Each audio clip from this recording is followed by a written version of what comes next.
5 चीजें शंकर भगवान को चढ़ती है। जल, दूध, दही, शहद, घी, शक्कर, पंचामृत की वस्तु।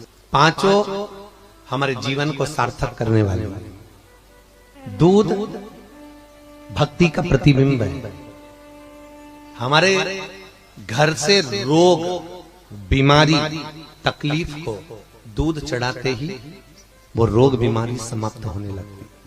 दही, हमारे परिवार अगर टूट रहा है, हमारा परिवार अगर टूटने की कतार पर है, 2 बेटे 3 बेटे वो भी आपस में झगड़ रहे हैं, माता पिता आपस में झगड़ रहे हैं, बेटे बहुएं आपस में झगड़ रहे हैं, तो दही शिव को जो चढ़ाया जाता है ये परिवार को जोड़ने का काम। शहद, ये व्यक्ति के जीवन को, समृद्धि को बढ़ाने का प्रयास करता है। घृत, घी, हमारे घर में किसी की चिड़चिड़ वृत्ति हो तो उसको समाप्त करने का कार्य करता है। शक्कर, मिष्ठान, ये हमारे शंकर को इसलिए चढ़ाया जाता है कि हे भोलेनाथ, हमारी जिंदगी में ना जाने कितनी रुकावटें आई, पर मिष्ठान की तरह वो जीवन हमारा सार्थक होता चले जाए। 5 चीजें शिव को समर्पित होती। पंचामृत, पंचामृत और चरणामृत दोनों को लेने का तरीका भी अलग अलग है। आप लोग लेते हैं, कभी मंदिर जाते हैं, पंचामृत चरणामृत, सत्यनारायण की कथा करवाओ, देवी जी के मंदिर में चौकी करवाओ, कुछ भी पूजन पाठ होती है तो चरणामृत और पंचामृत दोनों मिलता है। आप लोग लेते होंगे। जब पंचामृत दिया जाता है तो लेने वाले को भी सोचना चाहिए कि किस तरह से लेना है। जब पंचामृत दूध, दही, शहद, घी, शक्कर जो मिला हुआ रहता है, उसको जब हम लेते हैं तो उसको लेने के बाद में अपने हाथ को हम हृदय से लगाते हैं। किस चीज को लेने के बाद? जम के बोलो।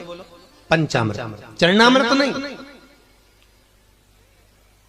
पंचामृत लेने के बाद हाथ को हम हृदय से लगाते हैं। और चरणामृत अर्थात किसी मंदिर में गए, तुलसी जी पड़ी हुई है जल के अंदर और वो पंचपात्र में जल जो रखा हुआ है वो चरणामृत है। उस चरणामृत को जब हम लेते हैं तो उस जल को लेने के बाद में हम अपने हाथ को हृदय से नहीं लगाकर अपने मस्तक से लगाते हैं। उसका कारण क्या है? उसका केवल एक कारण है कि पंचामृत लेने के बाद हमने जो हाथ को हृदय से लगाया, उसका कारण केवल इतना सा है कि भगवान के स्नान की झांकी का दर्शन हमारे हृदय में बैठ जाए। और चरणामृत लेने के बाद जो हमने हाथ को सिर पर लगाया, उसका कारण केवल इतना सा है कि भगवान के चरणारविंद का जल जब हमारे मस्तक पर चढ़ेगा तो हम जैसे पापियों का भी उद्धार अपने आप हो जाए। दोनों को लेने का तरीका।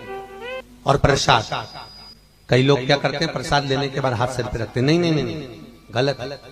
बहुत ध्यान देना साहब। बहुत सी चीजें हम अपनी जिंदगी में बहुत गलत करते हैं और फिर भगवान से ये विचार करते हैं कि भगवान हमारा कल्याण क्यों नहीं कर रहा, क्योंकि हम गलत कर रहे हैं, हम गलत धारण कर रहे हैं। वो एक व्रत होता है ना, माताएं करती है संतोषी माता का, उसमें क्या नहीं खाते हैं? जम के बोलो, खटाई नहीं खाते।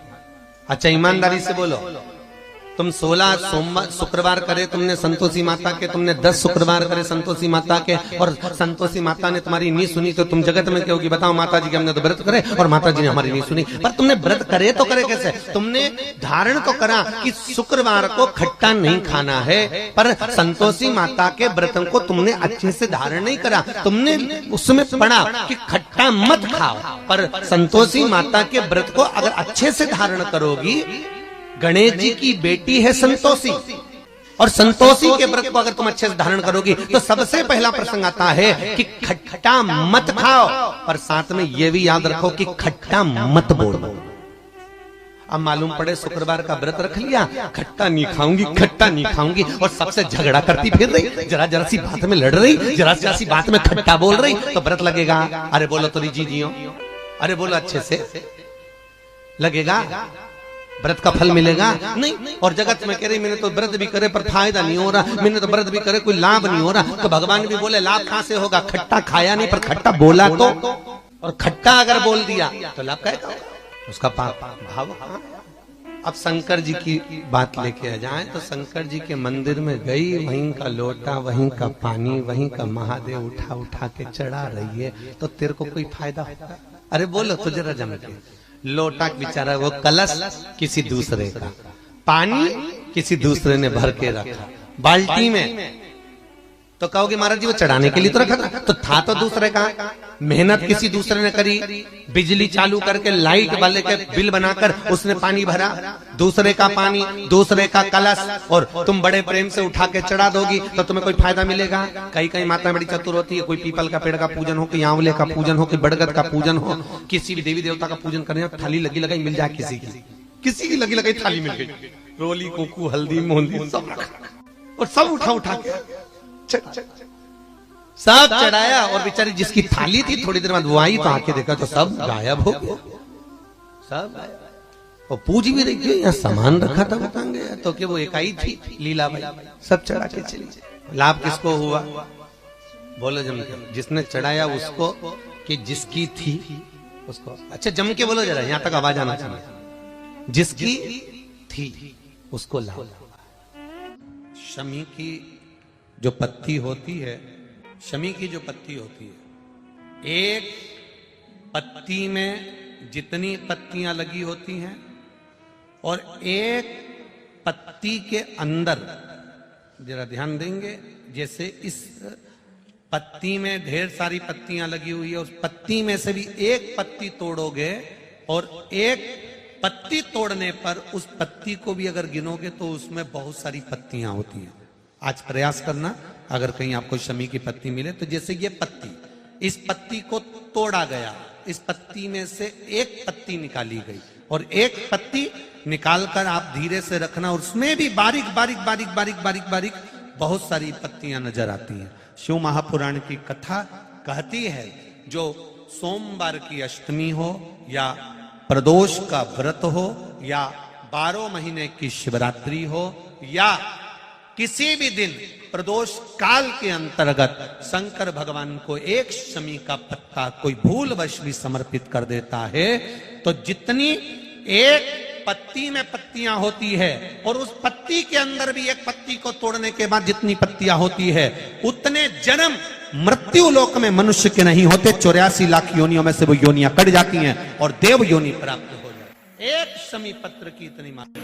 कितना सुंदर कहा है, जब जिंदगी बहुत संघर्ष में चल रही हो, बहुत दुख का जीवन चल रहा हो, बहुत कष्ट का जीवन चल रहा हो, बहुत कष्टमय जीवन चल रहा हो, तब शमी के 5 पत्ते, शमी के 5 पत्ते, एक दुर्वा के साथ एक अक्षत चावल का एक दाना, वो भी हल्दी में भिंगोया हुआ हो या केसर में भिंगोया हुआ, शमी पत्र 5, एक दुर्वा, एक चावल का दाना, जो दिल से हृदय से बेलपत्री के वृक्ष के नीचे पार्थिव लिंग का निर्माण कर कर मट्टी का शिवलिंग बनाकर प्रदोष काल में, मतलब शाम के समय पर शिवलिंग बनाकर उस पे जल चढ़ाकर, जो ये 5 शमी का पत्र, एक दुर्वा और एक चावल का दाना, अपनी कामना कर कर जो दुख चल रहा है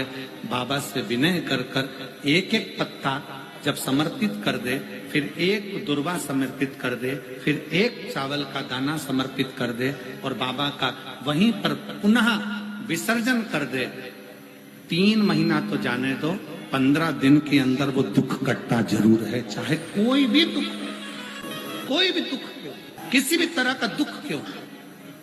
और ये शंकर की आराधना, शंकर की पूजन।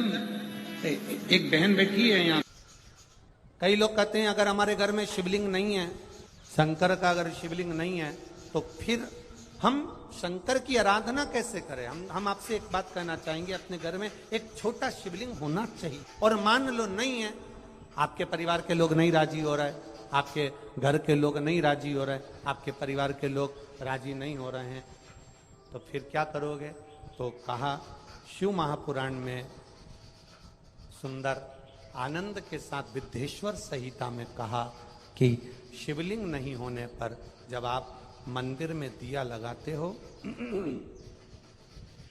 मंदिर में जब दीप लगाते हो, मंदिर में जब दिया जलाते हो, प्रज्वलित करते हो, मंदिर में जब दीप लगाओ तो दीप की जो ज्योति होती है वो भी शिवलिंग की आकृति की होती है। तब उस समय पर ज्योतिर्लिंग का स्मरण करो और अपना कार्य सफल करो। अगर शिवलिंग गला पकड़ रहा है अगर शिवलिंग मान लो शंकर का शिवलिंग हमारे पास में नहीं है, शंकर का शिवलिंग हमारे पास में नहीं है, तो ज्योतिर्लिपि रिंग की भी आप आकृति कर बनाकर उसकी पूजन कर सकते। ज्योतिर्लिंग होठों की है तालियां, रोम फूल बातें, रोम रोम जीभा तेरा नाम पुकारती है मां तेरी आरती। तो जिस दीप को आप प्रज्वलित करते हो, जिस दिए को आप जलाते हो, जिस दीप को आप प्रज्वलित करते हो, उस दिए की जो बाती में जो अग्नि रहती है वो भी लिंग का स्वरूप, वो भी लिंग का स्वरूप है। इसको हमारे यहाँ ज्योतिर्लिंग कहा गया, ज्योतिर्लिंग नहीं, ज्योतिर्लिंग कहा गया कि एक ज्योति में भगवान शंकर की आराधना करना, भगवान शिव की स्तुति करना, भगवान शंकर की आराधना में डूबना, एक ज्योति के प्रतिबिंब में, एक ज्योति के स्वरूप में। कभी जिंदगी में मौका मिले तो 5 दुर्बा, कितनी दुर्बा जम के बोलो जरा, 5 दुर्बा 1 बेलपत्र। कभी अगर मौका मिले जीवन में 5 दुर्बा 1 बेलपत्र, 1 अक्षत, 1 चावल का दाना, और तीनों पत्तियों पर लगा हुआ चंदन। बेलपत्र की जो 3 पत्ती होती है, इन तीनों पर लगा हुआ चंदन, दुर्बा, बेलपत्र, चावल का 1 दाना मध्य पत्ती पर रखकर, जब भी आप अपने हृदय से कोई सरकारी गतिविधियों में कहीं फंस गए हो, सरकारी कोई केस चल रहा है, कोई सरकारी चीजों में अगर तकलीफें आ रही है, तो शिव का नाम लेकर आप अपना कर्म जरूर करना, मेहनत जरूर करना, कर्म के साथ में शंकर पर विश्वास रखकर 1 अक्षत का दाना, 1 बेलपत्र, 5 दुर्बा हाथ में लेकर शिव का स्मरण कर कर श्री शिवाय नमस्तुभ्यम कहकर, अगर श्री शिवाय नमस्तुभ्यम भी नहीं कह सकते, पंचाक्षर मंत्र नमः शिवाय, षडाक्षर मंत्र ओम नमः शिवाय, या फिर श्री शिवाय नमस्तुभ्यम बोलकर शिव को जो स्थान आपको बताया है, स्थान देखा है ना, फिर ध्यान देंगे, अशोक सुंदरी से शिवलिंग के बीच की जो खाली जगह है, देख रहे हो आप लोग, एलईडीओं पर ध्यान देना, एलईडी और अपने अपने मोबाइल पर अगर आप कथा सुन रहे हो, या यहाँ पंडाल में कथा सुन रहे हो, या आस्था चैनल पर सुन रहे हो, तो वहां शिवलिंग, अशोक सुंदरी का स्थान, बीच में जो खाली जगह है, इस खाली जगह पर बेलपत्री और दुर्बा का जो पीछे का भाग है, वो पीछे का भाग अशोक सुंदर की ओर होना चाहिए, अशोक सुंदर की ओर उसका भाग हो जाए, और पत्ती को इस तरह से शिवलिंग और जो खाली जगह है उसके मध्य में रखकर, कोई सरकारी चीज के लिए, कोई प्रशासनिक चीज के लिए, कोई केस के लिए, कोई कानूनी कार्यवाही के लिए, कोई तकलीफ में घिरे हुए हो, तो उस स्थान पर ये बेलपत्र केवल 1 बार चढ़ाकर बाबा से विनती करना, बाबा उसको स्वीकार जरूर करेगा, कार्य सफल जरूर करेगा। 1 बेलपत्र